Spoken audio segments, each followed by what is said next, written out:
ายน้ำชื่นใจเติมกำลังเพื่อเริ่มใหม่สดใสใจสุขสำราญความทุกข์ร้อนให้ลดลายดุจดังสายน้ำชื่นใจเติมกำลังเพื่อเริ่มใหม่สดใสใจสุขสำราญสงกรานต์สงกรานต์ชื่นบานรับพรปีใหม่สมดังตั้งใจคิดการใดให้รุ่งเรือง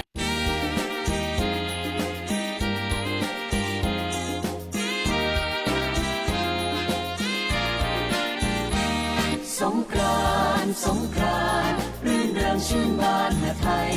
สงกรานต์สงกรานต์ให้ความทุกข์จางหายไปสงกรานต์สงกรานต์ครอบครัวเบิกบานพร้อมหน้าสงกรานต์สงกรานต์ญาติมิตรได้คืนย้อนมา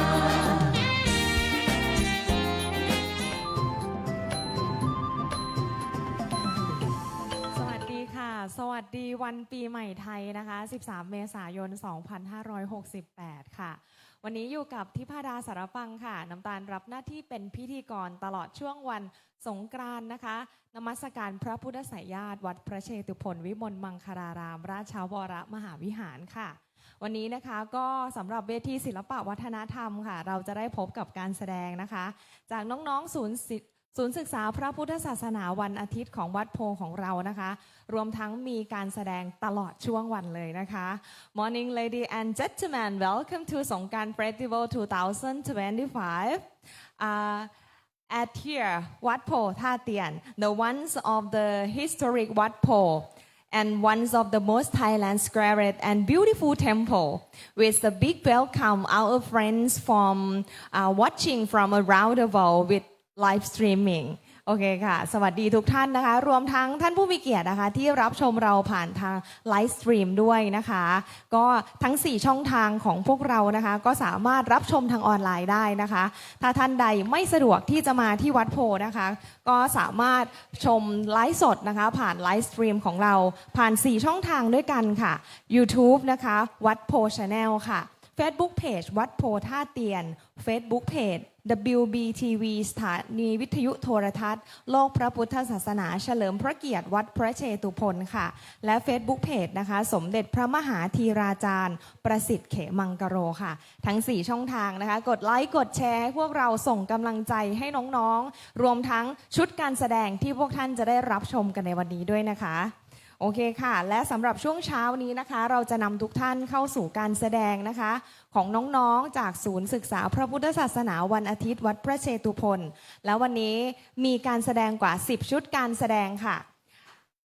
ตอนนี้น้องๆก็พร้อมแล้วนะคะเดี๋ยวเราจะนำทุกท่านเข้าสู่2ชุดการแสดงแรกนะคะระบำไก่ราชสำเริงและฟ้อนชมเดือ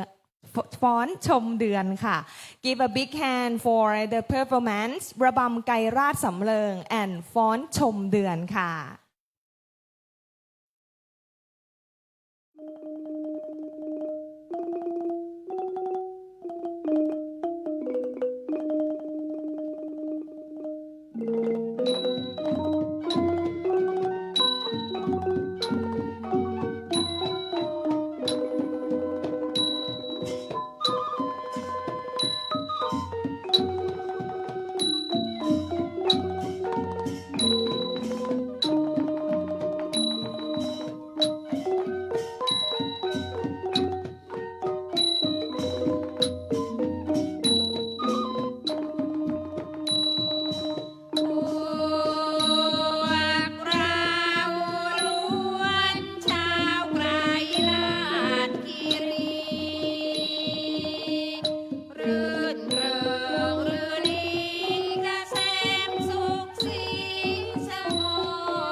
กระบือหรือใคร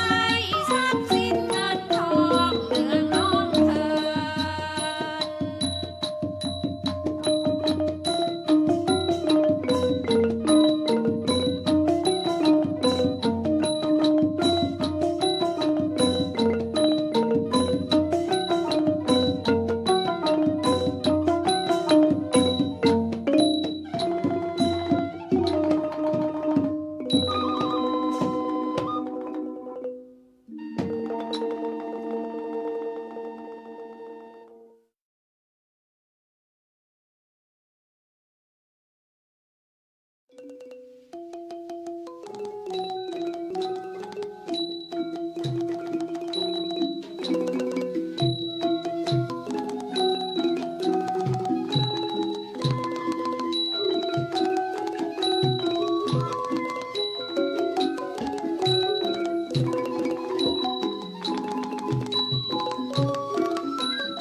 ย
ผ่านไปแล้วนะคะสำหรับ 2 ชุดการแสดงระบำไก่ลาดสำเริงและฟ้อนชมเดือนนะคะ เป็นยังไงบ้างคะ สวยงามมากใช่ไหมคะ How's about the performance is good โอเควันนี้นะคะกิจกรรมบนเวทีของเราก็มีชุดการแสดงกว่า 10 ชุดการแสดงในช่วงเช้านะคะแล้วก็ช่วงบ่ายก็ยังมีกิจกรรมให้ร่วมสนุกชมการแสดงนะคะจากภาคีเครือข่ายที่จะมาร่วมแสดงกับพวกเราบนเวทีนี้อีกด้วยนะคะอยากจะให้ทุกท่านรอชมแล้วก็รอติดตามนะคะนอกจากนั้นนะคะพวกเราก็มีกิจกรรมค่ะรอบๆวัดโพเลยไม่ว่าจะเป็นการก่อพระเจดีย์ทรายนะคะหรือว่าไหว้ส่งน้ำพระนอนนะคะก็สามารถร่วมกิจกรรมกันได้ค่ะ Today we invite you to enjoy the rich program filled with blessing cultural performance temple ritual and joyful water celebration or while honoring the deep spiritual meaning of สงกรานต์ค่ะและถ้าทุกท่านพร้อมแล้วนะคะขอนำทุกท่านเข้าอีก2ชุดการแสดงค่ะระบำชุมนุมเผ่าไทยและมโนราบูชายันค่ะ Give a big hand and enjoy the next show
เสียงปรบมือดังๆให้กับ2ชุดการแสดงนะคะมโนราบูชายันของเราสวยงามงดงามมากนะคะ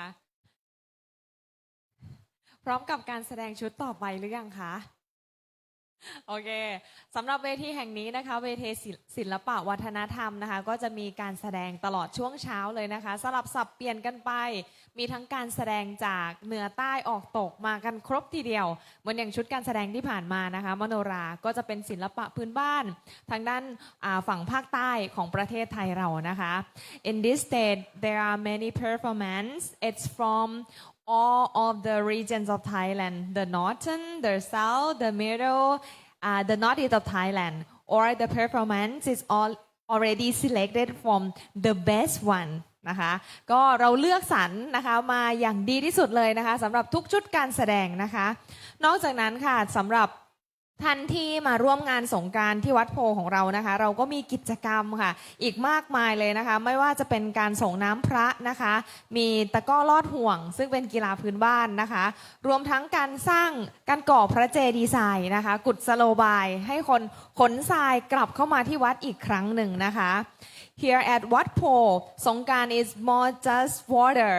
it's about spiritual renewal.You are welcome to the part of these meaningful activities such as pour water over the Buddha image, offer alms and listen to Dharma talk from monk, build a pagoda or the sand pagoda, JD sign นะคะ and you can write New Year wish and hang on the praying tree.There are many activities. If you want to join, you can join in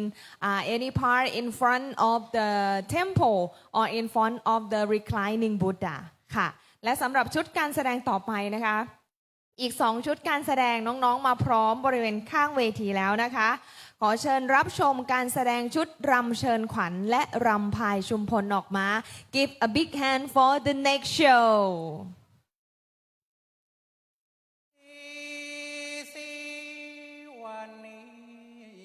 วันดีสีมงคลสุภวานข้าจะของกล่าวเชิญควันโอ้ควันเอ่ยควันเคยทำหน้าที่อารักขาขวัญเจ้าอยู่แห่งไหนจงมาสู่กายาด้วยยินดี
สังคม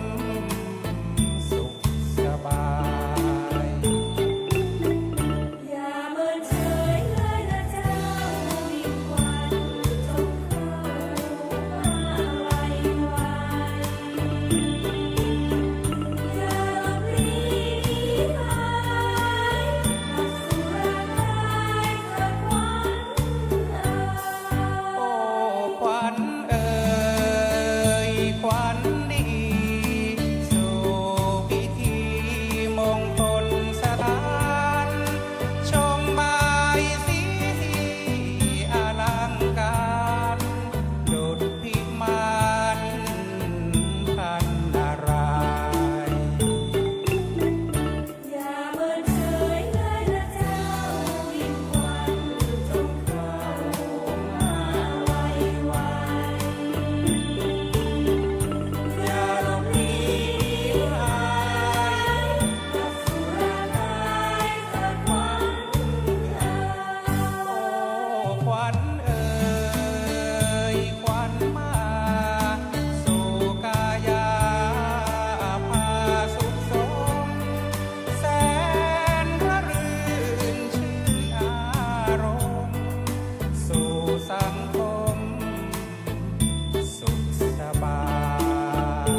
จบไปแล้วนะคะสำหรับ2ชุดการแสดงรำเชิญขวัญและรำพลายชุมพลออกมาค่ะ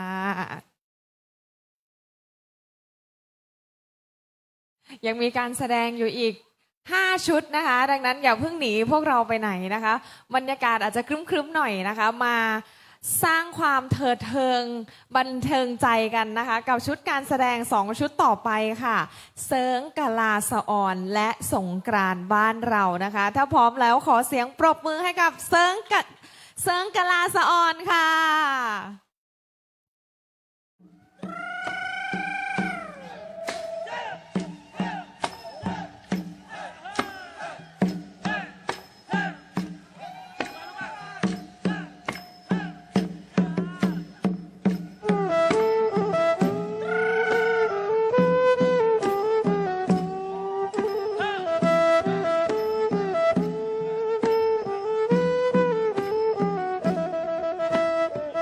เ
ค่ะจบไปแล้วนะคะสำหรับการแสดงสวยๆนะคะเสิร์งกะลาสะออนนะคะการแสดงจากภาคอีสานของเรานะคะ แล้วก็เดี๋ยวชุดการแสดงต่อไปนะคะจะมีชื่อการแสดงเหมือนงานในวันนี้นะคะนั่นก็คือสงกรานต์บ้านเรานั่นเองนะคะ The next performance is the name as same as this festival it's สงกรานต์บ้านเรานะคะมาดูว่าจะสนุกสนานจะมันขนาดไหนนะคะให้เข้ากับช่วงเทศกาลสงกรานต์ของเราในวันนี้นะคะ ดังนั้นถ้าทุกท่านพร้อมแล้วนะคะ ขอเสียงปรบมือดังๆค่ะให้กับชุดการแสดงสงกรานต์บ้านเราค่ะ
กับชุดการแสดงสงกรานต์บ้านเราค่ะ สนุกสนานนะคะเข้ากับบรรยากาศสงกรานต์จริงๆนะคะค่ะแล้วสำหรับการแสดงชุดต่อไปนะคะเปลี่ยนบรรยากาศกันหน่อยนะคะเป็นการเต้นมันๆนะคะประกอบเพลงนะคะรักคุณยิ่งกว่าใครค่ะแล้วก็ตามด้วยการแสดงระบำกีปัสเรนังนะคะเดี๋ยวเราพบกับ2ชุดการแสดงแล้วอย่าลืมนะคะวันนี้ก่อนจะจบการแสดงจากศูนย์ศึกษาพระพุทธศาสนาวันอาทิตย์นะคะเรามีการรำวงด้วยนะคะค่ะขออนุญาตประกาศนะคะรถยนต์ป้ายทะเบียน8กไก่วแหวน2612กรุงเทพมหานครนะคะรถป้ายทะเบียน8กว2612กรุงเทพมหานครนะคะขอให้ท่านไปที่รถของท่านโดยด่วนนะคะขอบคุณค่ะขอเสียงปรบมือดังๆให้กับชุดการแสดงรักคุณยิ่งกว่าใครค่ะ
การแสดงต่อไปนะคะเป็นการแสดงกีปัสเรนังค่ะการแสดงนี้นะคะนำแนวคิดมาจากประเพณีแห่นกของจังหวัดชายแดนของภาคใต้นะคะ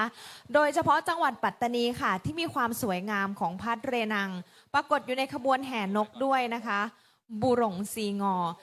ค่ะซึ่งชาวมลายูของเรานะคะเชื่อว่าพัดนอกจากจะนำความเย็นนะคะเข้าสู่ตัวแล้วยังสามารถขจัดเป่าทุกโรคภัยนะคะให้พ้นออกจากตัวได้ด้วยนะคะ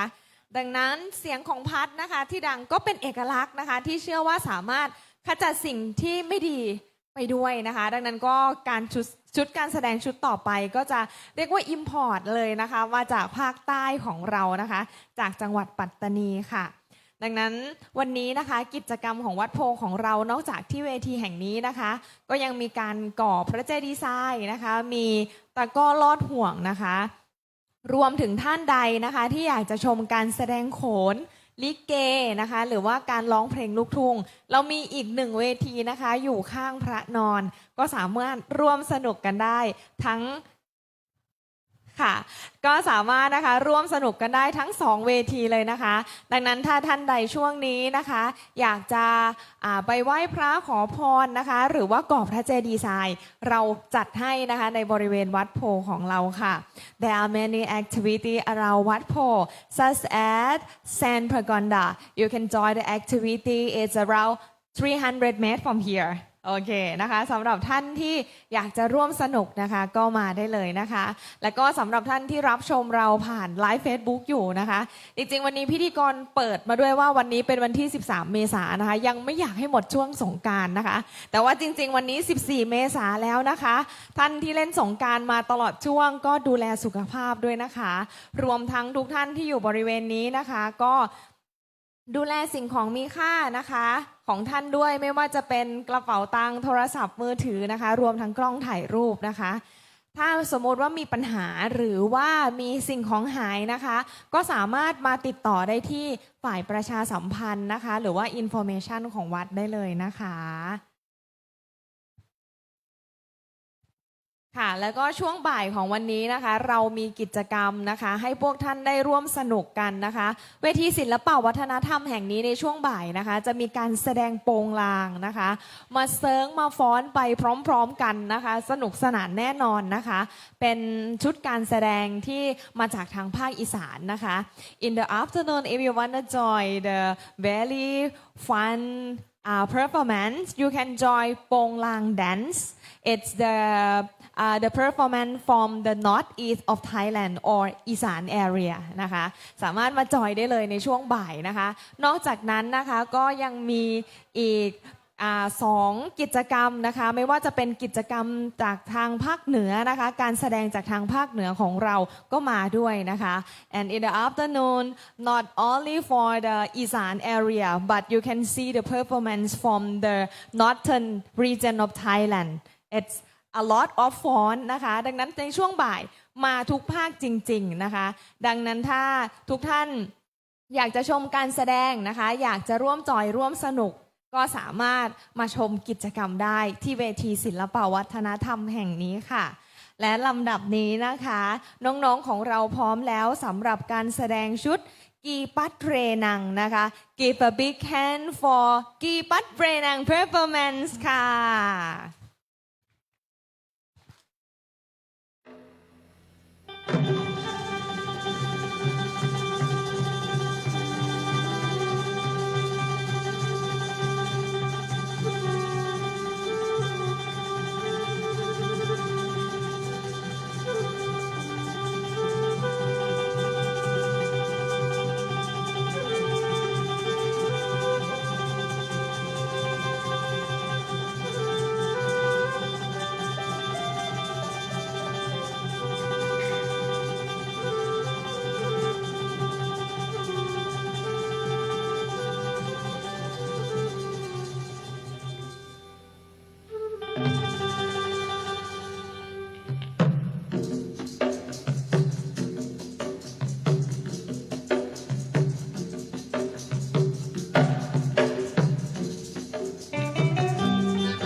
ขอเสียงปรบมือดังๆให้กับสาวๆของเรานะคะ การแสดงจากภาคใต้ผ่านไปแล้วนะคะ และช่วงนี้ก็จะเข้าสู่ช่วงที่ทุกท่านรอคอยนะคะ เพราะว่าเราจะเข้าสู่การรำวงนะคะ ดังนั้นเดี๋ยวจะมีน้องๆนะคะมาเชิญท่านแขกผู้มีเกียรติทุกท่านนะคะ มารำวงร่วมกันนะคะบนเวทีแห่งนี้ค่ะ The next performance is รำวง I would like invite all of your guys to join dance together with our dancer Please feel free to enjoy with us นะคะเดี๋ยวน้องกำลังออกมานะคะ ถ้าพร้อมแล้วนะคะ เชิญบนเวทีได้เลยนะคะเรียนเชิญเลยนะคะ การรำวงก็ถือเป็นอีกหนึ่งวัฒนธรรมของเรานะคะที่แสดงออกถึงความรื่นเริงความสนุกสนานนะคะหรือว่า celebrateต่างๆนะคะเราจะใช้วิธีการรำวงนะคะมาร่วมสนุกกันน้องๆพี่ๆต่างชาติข้างหลังเลยค่ะลูกมีพี่ๆต่างชาติข้างหลัง 3-4 ท่านนะคะเชิญได้เลยนะคะ If you wanna enjoy to dance with us don't worry นะคะ Our dancer will teach you step by step just put your hand up and down นะคะ so easy นะคะโอเคเชิญได้เลยนะคะ Thank you so much to involvement นะคะมาร่วมสนุกกับพวกเราได้เลย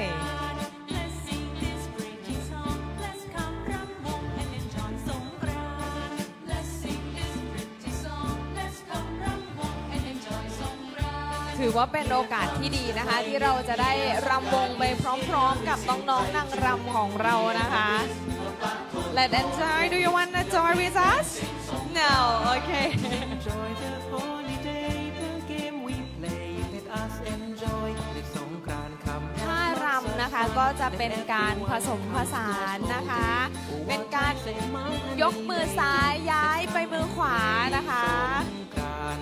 Let's sing this pretty song. Let's come รำวง and enjoy สงกรานต์ Let's sing this pretty song. Let's come รำวง and enjoy สงกรานต์ Here comes the Thai New Year เพลงสงกรานต์ที่ท่านได้ยินในวันนี้นะคะ ก็จะผสมผสาน